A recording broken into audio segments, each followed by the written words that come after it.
আজকে তোমাদের সাবজেক্ট হচ্ছে সাবজেক্ট ভার্ব এগ্রিমেন্ট, যেটা গ্রামারের কিন্তু একটা খুবই গুরুত্বপূর্ণ বিষয়। সাবজেক্ট ভার্ব এগ্রিমেন্ট থেকে কেন্দ্র সরকার রাজ্য সরকার দুটোর পরীক্ষার ক্ষেত্রে অনেক প্রশ্ন আসে। তো আজকে আমি অল্প কিছু নিয়ম নিয়ে এসেছি, 5টা নিয়ম এখানে আছে।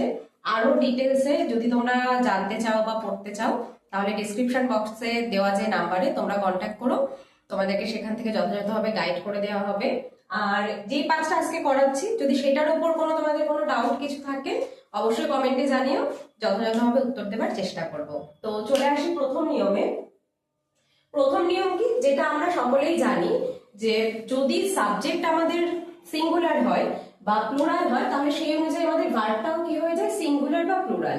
সাবজেক্ট যদি সিঙ্গুলার প্লুরাল হয় তাহলে ভার্বও কি হবে, প্লুরাল হবে। এটা আশা করি সবাই জানো। এটা আমরা যবে থেকে ইংলিশের সেন্টেন্স ফরমেশন শিখেছি তখন থেকে আমরা এই দুটো নিয়মের সঙ্গে কিন্তু পরিচিত। এখানে তা আমি একটু যদি উদাহরণ দিয়ে বোঝাই, যদি আমি বলি দা বয়েজ, তাহলে বয়েজটা কি হচ্ছে, প্লুরাল হয়ে যাচ্ছে। তো সেক্ষেত্রে এখানে আমার যে ভার্বটা বসাবো এর পরে, সেই ভার্বটা আমাকে প্লুরাল আনতে হবে। দা বয়েজ আর প্লেইং। বোঝা গেল? এরপর যদি সাবজেক্ট আমাদের সিঙ্গুলার হয় তাহলে ভার্বও কি হবে, সিঙ্গুলার হবে। সেম আমি যদি এই সেন্টেন্সটাকেই নিই, এখানে বয়েজ ছিল, বয়েজটাকে আমি যদি সিঙ্গুলারে নিই তাহলে কি হয়ে যাবে, বয় হয়ে যাবে। তাহলে দা বয়, তখন কিন্তু এই আরটা তো এটা প্লুরাল ভার্ব, তো এই আরটা তখন কি হয়ে যাবে, ইজ হয়ে যাবে। দা বয় ইজ প্লেইং। আশা করি এই দুটো নিয়ম বোঝা গেল, এই দুটো নিয়মে কোনো অসুবিধা নেই। এরপরে যেটা থার্ড এবং ভীষণ ইম্পর্টেন্ট একটা নিয়ম, আনকাউন্টেবল নাউন। নাউনের সম্পর্কে আশা করি সবারই ধারণা আছে। নাউন কাউন্টেবল এবং আনকাউন্টেবল, দুই ধরনের নাউনের কথা শুনেছো। তো আনকাউন্টেবল নাউন কি, যেই নাউনগুলোকে আমরা গুনতে পারি না সেগুলোকে আমরা কি বলি, আনকাউন্টেবল নাউন। যাদের কোয়ান্টিটি হয়, পরিমাণ হয়, কিন্তু যাদেরকে আমরা ইন্ডিভিজুয়ালি গুনতে পারি না।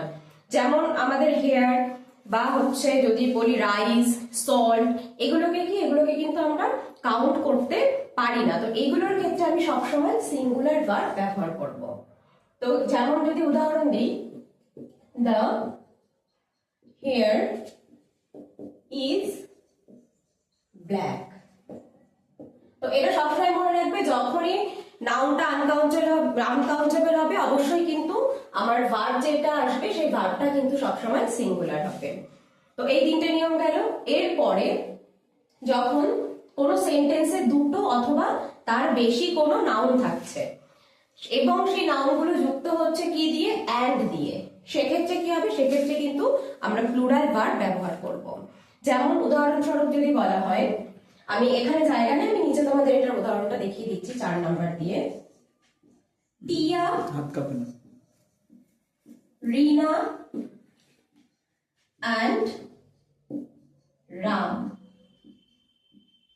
তো এখানে আমার এরা কিন্তু প্রত্যেকে ইন্ডিভিজুয়ালি সিঙ্গুলার, কিন্তু যখন আমি এদেরকে একসঙ্গে জুড়ে দিচ্ছি অ্যান্ড দিয়ে তখন এটা হয়ে যাচ্ছে প্লুরাল।